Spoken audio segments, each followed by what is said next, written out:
Hello friends, welcome to शुभारंभ। आज हम एक बहुत ही खास दोष के बारे में बात करने वाले हैं। ये हमारे समाज में बहुत ज़्यादा प्रचलित भी है और इससे लोग बहुत ज़्यादा डरते भी हैं। कुछ लोग जो कि लैक ऑफ नॉलेज की वजह से इस दोष से इतना ज़्यादा घबरा जाते हैं, कुछ गलत स्टेप भी ले डालते हैं। तो चलिए देखते हैं क्या है ये दोष। तो फ्रेंड्स, आज हम बात करने वाले हैं मांगलिक दोष के बारे में। अब मांगलिक दोष कैसे बनता है, पहले तो इसे समझ लेते हैं। मांगलिक दोष को जो देखा जाता है फ्रेंड्स, ये देखा जाता है मंगल ग्रह की आपकी कुंडली में स्थिति को लेकर। मंगल ग्रह किस भाव में बैठा है, इससे हम ये डिफाइन करते हैं कि भाई आपकी कुंडली में मांगलिक दोष है भी कि नहीं है। लेकिन ये दोष फ्रेंड्स इतना कॉमन है कि ऑलमोस्ट 70% ऑफ द कुंडलीज में हमें ये दोष मिल ही जाता है। लेकिन फिर भी लोग इससे बहुत ज़्यादा डरते हैं। तो क्या मांगलिक दोष 70% लोगों के जीवन में प्रॉब्लम ही ला रहा है? तो फ्रेंड्स, इसको थोड़ा सा डिटेल्ड में समझते हैं कि क्या है और क्यों है और लोग क्यों इतना ज़्यादा डर जा रहे हैं और क्या उन्हें वाकई में डरना चाहिए भी या नहीं डरना चाहिए। तो फ्रेंड्स, सबसे पहले तो हम ये समझ लेते हैं कि ये मंगल ग्रह है क्या। तो मंगल ग्रह फ्रेंड्स, मंगल ग्रह असल में देखा जाता है तो हम वीरभद्र से देखते हैं जो कि शिव के अंश हैं, और हम देखते हैं लोहितांग से, वो भी शिव के अंश है, लेकिन वो धरती के पुत्र है। इस धरती के पुत्र, ये बात जो मैं कह रहा हूं इसका सिग्निफिकेंस भी मिलता है मांगलिक दोष में कि कौन सी कुंडली से मांगलिक दोष नहीं होता है। इस बात को याद रखिएगा, अभी हम लोग आगे इस बारे में बात करेंगे। प्लस मंगल के जो देवता हैं वो देवता है भगवान कार्तिकेय, और मंगल को जो सम डिनोट करते हैं वो हम कहते हैं गॉड ऑफ वॉर। मंगल को हम सेनापति कहते हैं। क्यों कहते हैं? क्योंकि जब तारके भगवान ने तारकासुर का अंत किया था, जो उनकी सेना के जो सेनापति थे वो कोई और नहीं बल्कि मंगल देव ही थे। और ऐसे कई युद्ध थे जिनमें मंगल देव ही ने सेनापति की भूमिका निभाई थी, चाहे वो इंद्र के लिए हो चाहे वो सूर्य के लिए हो। इसलिए मंगल ग्रह को हम सेनापति के रूप में देखते हैं। मंगल ग्रह को गॉड ऑफ वॉर कहा जाता है। प्लस मंगल के और भी बहुत सारे सिग्निफिकेंसेस हैं, जैसे कि मंगल से हम देखते हैं आपका एग्रेशन, मंगल क्रोधी स्वभाव का है। मंगल से हम देखते हैं आपका करेज, आपका पैशन। मंगल से हम वॉयलेंस भी देखते हैं, क्योंकि जाहिर सी बात है वॉर की बात अगर हम करें तो वॉयलेंस तो होगा ही होगा। लेकिन मंगल से देखा जाता है राइचियसनेस, यानी कि सच्चाई। मंगल से देखा जाता है फ्रेंड्स सडन डेथ, क्योंकि मंगल 8th हाउस के लॉर्ड हैं, और 8th हाउस ज्योतिष एस्ट्रोलॉजी में डेथ या आयु का हाउस होता है। मंगल से हम देखते हैं जीवन शक्ति। वैसे तो जीने के लिए बहुत सारी चीजें जरूरी होती हैं, लेकिन आपकी बॉडी में जो ब्लड है इसको डिनोट मंगल ही करता है। ब्लड को हम मंगल से देखते हैं। इसीलिए जब भी किसी कुंडली में, लग्न में या 6th हाउस में मंगल आ जाता है तो ऐसे लोगों को बीपी की प्रॉब्लम जरूर होती है। तो मंगल से जीवन शक्ति को भी देखा जाता है। मंगल आपके बॉडी में जो ब्लड सेल्स हैं उनको भी मंगल से देखा जाता है। मंगल से आपकी विल पावर को भी देखा जाता है। तो फ्रेंड्स, आखिर इतने सारे जो मंगल के सिग्निफिकेंसेस हैं, इनका मांगलिक दोष के साथ क्या रिलेशन है? तो फ्रेंड्स, इनका रिलेशन ये है कि इन सब से जो चीज आपको, अगर एक इतने सारे सिग्निफिकेंसेस को अगर हम एक शॉर्ट में बात करें तो मंगल स्वयं अग्नि देवता की ही तरह है, क्योंकि अग्नि को भी हम मंगल से देखते हैं। और अग्नि का क्या काम है? अग्नि क्या करती है? अग्नि को आप अगर कहीं भी जलाएंगे तो उसके इर्द गिर्द आपको रोशनी मिलेगी, यानी कि आपको उससे लाभ मिलेगा। लेकिन जिस जगह आप अग्नि को जलाएंगे उस जगह पे आपको क्षति होगी, क्योंकि जाहिर सी बात है कि जिस जगह आप आग जलाएंगे वहां आग के ऊपर नहीं बैठ सकते। वहां की चीज डिस्ट्रॉय हो जाएगी, वहां कुछ भी होगा वो जल जाएगी, वो राख हो जाएगी। इसलिए यह कहा जाता है कि मंगल जिस भी हाउस में बैठते हैं, जिस भी भाव में बैठते हैं, उस हाउस के किसी एक इंपॉर्टेंट सिग्निफिकेंस को वो डिस्ट्रॉय कर देते हैं, और उनकी दृष्टि जिस जिस हाउसेस से पड़ती है वहां पे फायदा होता है, लाभ होता है। तो अब देख लेते हैं कि ये आखिर मांगलिक दोष को हमें अपनी कुंडली में कैसे देखना है। और ये जो बातें अभी मैंने आपको बताई हैं, इनका रिलेशन क्या है मांगलिक दोष के साथ?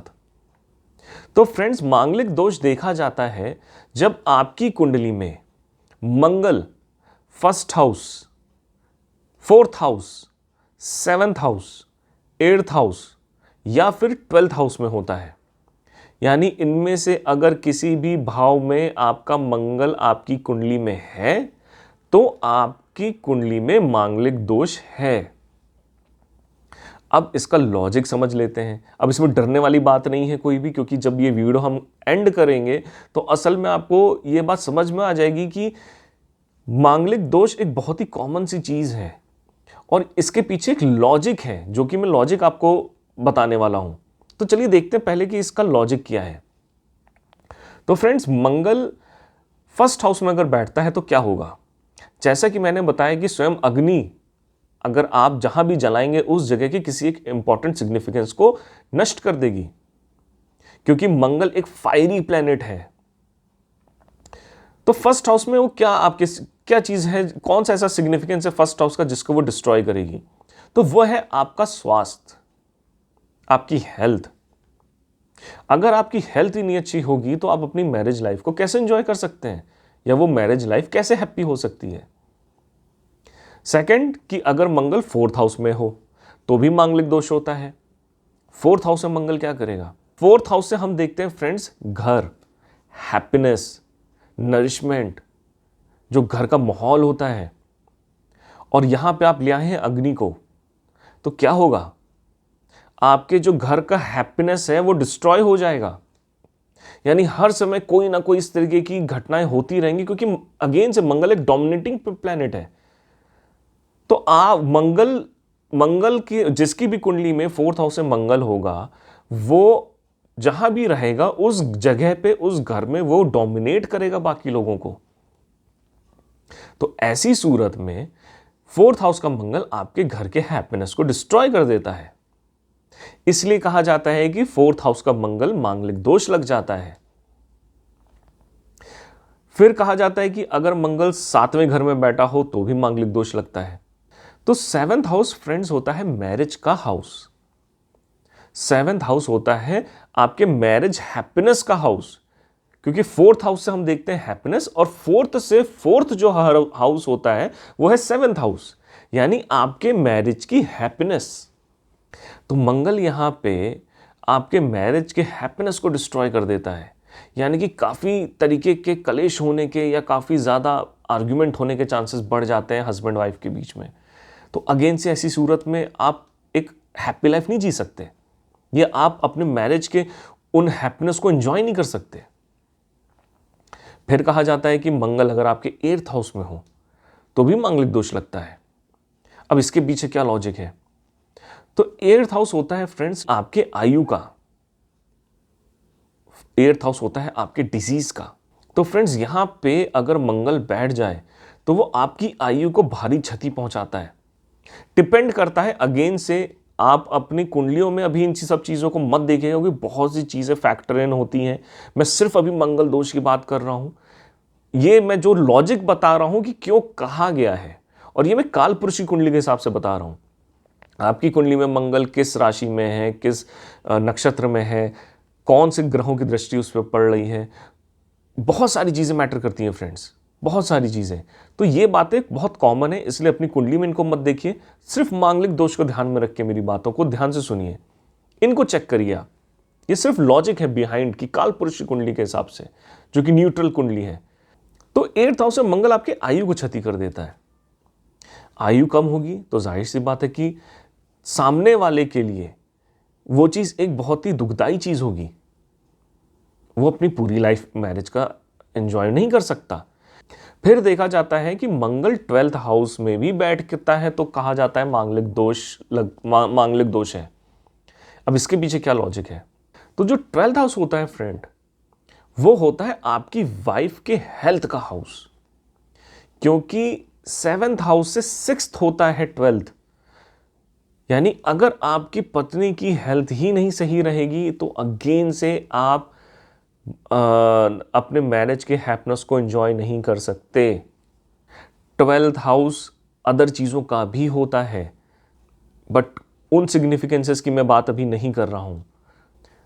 तो ये था फ्रेंड्स लॉजिक कि जब Mangal first house, fourth house, seventh house, eighth house और 12th हाउस में होता है तो क्यों कह दिया जाता है कि मांगलिक दोष है आपकी कुंडली में। तो ये हमने देखा कि भाई मांगलिक दोष किस तरीके से आपकी कुंडली में आ रहा है। अब यह समझना जरूरी है कि मांगलिक दोष किन किन सूरतों में कट जाता है। तो मांगलिक दोष के फ्रेंड्स हमारे शास्त्रों में 27 ऐसे तरीके बताए गए हैं जिनसे मांगलिक दोष कट जाता है। तो पूरे 27 तरीकों की तो बात हम नहीं कर सकते क्योंकि बहुत लेंदी वीडियो हो जाएगा। तो चलिए बात करते हैं उन खास कुछ चुनिंदा तरीकों की जिनसे मांगलिक दोष आपकी कुंडली में हट जाता है। तो सबसे पहली बात फ्रेंड्स, अगर मंगल आपकी कुंडली में उच्च का हो जाए तो मांगलिक दोष खत्म हो जाता है। चाहे मंगल कहीं भी बैठा हो, मांगलिक दोष नहीं रहता। अगर आपकी कुंडली में मंगल नीच का हो जाए तो भी आपकी कुंडली से मांगलिक दोष खत्म हो जाता है। प्लस अगर मंगल आपकी कुंडली में फर्स्ट, फोर्थ, सेवंथ, एट्थ और 12th हाउस में बैठा है और साथ में सूर्य बैठ जाए और 10 डिग्री के अंतर पे बैठ जाए, यानी अगर आपके मंगल की डिग्री 11 है और सूर्य आपका 20 डिग्री में मंगल के साथ उसी हाउस में बैठ गया, तो यानी कि आपका मंगल अस्त हो गया। और अस्त मंगल भी मांगलिक दोष को खत्म कर देता है, यानी मांगलिक दोष नहीं लगता है। प्लस अगर आपकी कुंडली में बृहस्पति और शुक्र फर्स्ट हाउस यानी लग्न में या फिर 7th हाउस में बैठ जाए तो भी आपकी कुंडली में मांगलिक दोष खत्म हो जाता है। अगर मंगल आपके फर्स्ट, फोर्थ, 7th, 8th और 12th हाउस में वक्री का हो जाए तो भी मांगलिक दोष आपकी कुंडली में नहीं होता है। तो ये तो फ्रेंड्स कुछ ही मैंने आपको बताए उन 27 तरीकों में कुछ तरीके जिनसे मांगलिक दोष खत्म होता है। तो आप देख सकते हैं कि सबसे ज्यादा 70% कुंडलियों में मांगलिक दोष दिखता है और सबसे ज्यादा जो दोष का जिस दोष का सबसे ज्यादा कटाव होता है वो भी मांगलिक दोष ही है।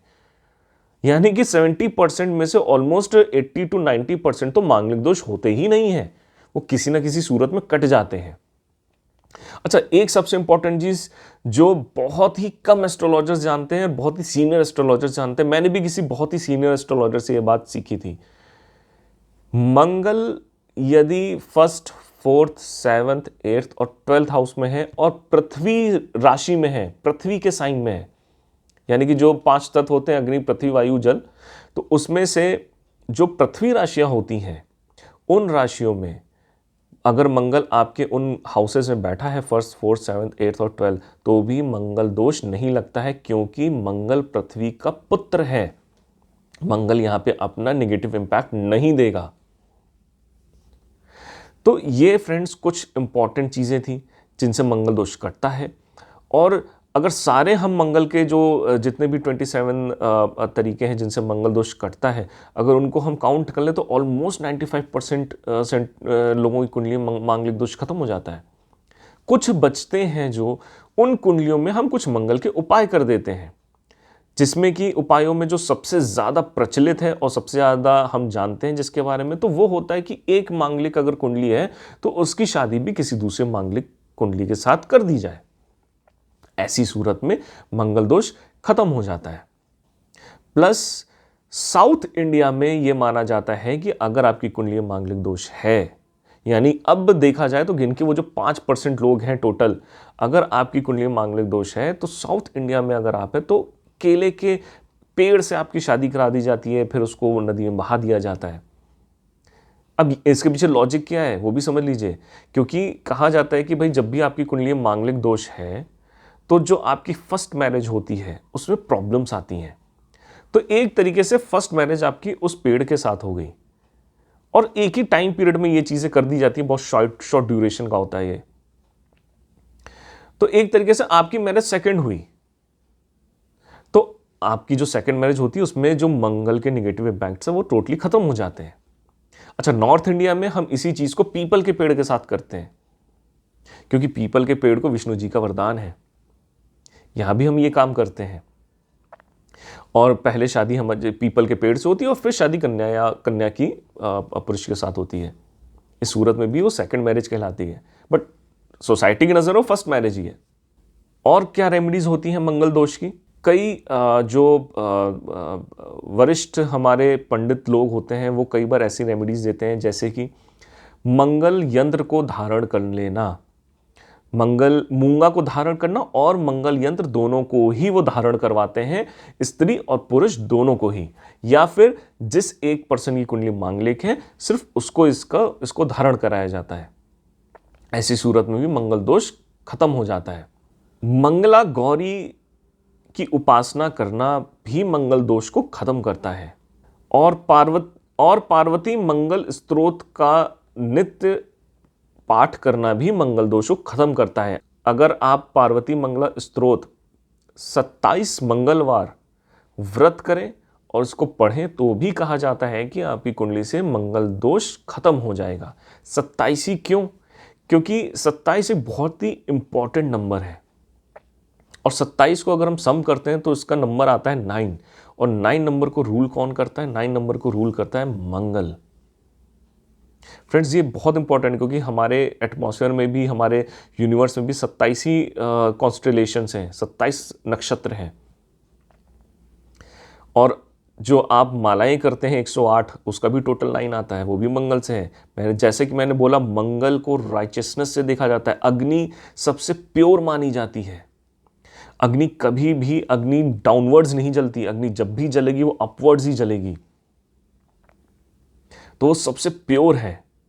प्लस फ्रेंड्स, अगर आपकी शादी हो चुकी है और बाद में आपको इस बात का पता चलता है कि आप में से कोई एक पर्सन मांगलिक दोष है किसी को, तो ऐसी सूरत में आप अपने घर में सुंदर कांड करा सकते हैं, क्योंकि सुंदर कांड घर के जो कलेश होते हैं, जो छोटे मोटे जो लड़ाई झगड़े होते हैं, उनको खत्म करता है, उस निगेटिविटी को खत्म करता है। तो ये कुछ मंगल दोष के उपाय थे फ्रेंड्स, जो सबसे ज़्यादा अपनाए जाते हैं। तो कहीं ना कहीं अगर आप देखेंगे ध्यान से, तो मंगल दोष से कभी किसी को ऐसा कोई मेजर नुकसान नहीं हुआ है। 70% ऑफ द कुंडली में मांगलिक दोष होता ही होता है, और 95% लोगों की कुंडली से वो मांगलिक दोष कट जाता है, और बचे हुए 5% लोगों की कुंडली वो हमेशा कोई ना कोई रेमेडी लेते हैं। तो कभी भी ये गलती नहीं करनी चाहिए कि हम सामने वाले को अंधेरे में रख के अपनी कुंडली में मंगल की पोजीशन ही चेंज करा दें और नई कुंडली बना के हम शादी कर लें। ऐसा कभी नहीं करना चाहिए। तो चलिए फ्रेंड्स, मिलते हैं फिर हम लोग अगले वीडियो में। तब तक के लिए थैंक यू।